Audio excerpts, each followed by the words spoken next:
माहित नाही बाई. अब ते खंडेराव मेंबर नाही का, त्यांची मी घरवाली. आत्ता कसं, आत्ताच का नाही आमच्या गावचा इलेक्शन झालं बाई. आणि त्या दिवशी आमचे हे म्हणजे आमचे मेंबर मला येऊन म्हणते कसं, लीला तू उभी राह. म्या म्हटलं आता बसेल माणसाला कायला तरी उठवते म्हणून म्हणलं अव आता पोळ्या करू की उभी राहू. तर मला म्हणते कसे, लीला तू इलेक्शनला उभी राह.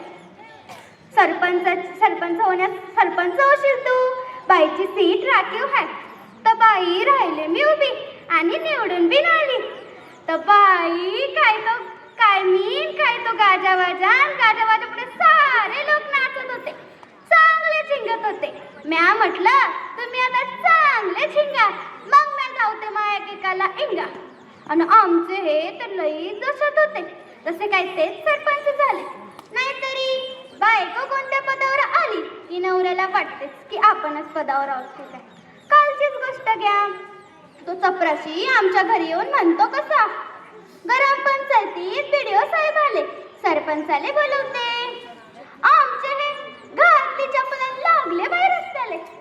आणि म्या म्हटलं अहो थांबा, तुम्हाला म्हणते कसे, तुले काही समजते, तू काय त्यांच्याशी काय बोलशील. मले काय समजते, मग पाराच गुंपला बाई. म्या म्हटलं तर सावित्रीनं आम्हाला शिक्षणाची कवाडं खोलली आणि संविधानानं आम्हाला सरपंच व्हायचा अधिकार दिला. मग तो आम्ही गाजवणारच ना, गाजवणार का नाही. तर बाई तेव्हा कुठं लागले मी रस्त्याला. आणि रस्त्याने चालता चालता दिसले मला एक टपरीवर बसले होते 2-3 जवान पोट्टे. घेतली त्याची लावली तोंडाला. एक बंदर तर मला आडवाच आला बाई.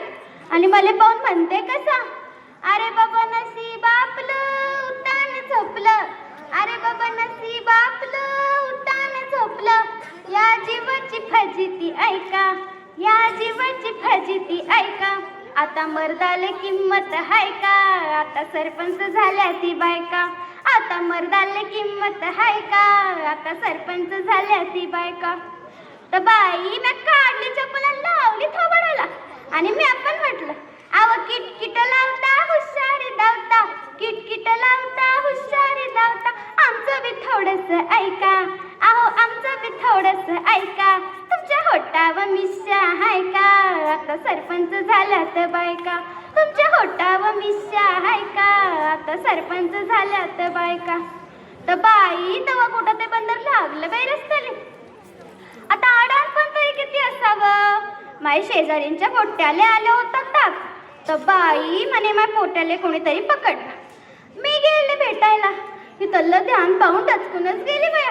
काय तो धुवारा आणि काय तो अंगारा, सगळीकडे नुसता काळोखच पसरलेला. तिथे एक गाणं पण चालू होतं, सांगू का. माये खाली मायन माये खाली लिंबाचं झाड, माये खाली मायन माये खाली लिंबाचं झाड न कावळे हागते धरते. आणि तिथे एक देवी पण आली होती. ती देवी मला पण म्हणते कशी, काय झालं या लेकराले. हा समजलं, याला कोणीतरी पकडलं. इकडे यांचा धिंगाणा सुरूच होता. तर बाई ते पोरगं लागलं बाई बेंगाले. डॉक्टर साहेबाले बोलवलं आणि तर समजलं बाई त्या पोराला झाला होता मलेरिया. त्यांच्या घराच्या आजूबाजूला साठलेली होती भरपूर सारी डबकी. मग कसं काय नाही होणार मलेरिया. आणि आपणही आपल्या घराची काळजी घेतली पाहिजे. आपल्या घरासमोर पण अशी खूप घाण असते, कारण ऐकायला लाडानीच ऐकायलेच लागण. कारण म्या बोलते सरपंचने त्या सावित्रीची लेक, त्या सावित्रीची लेक. धन्यवाद.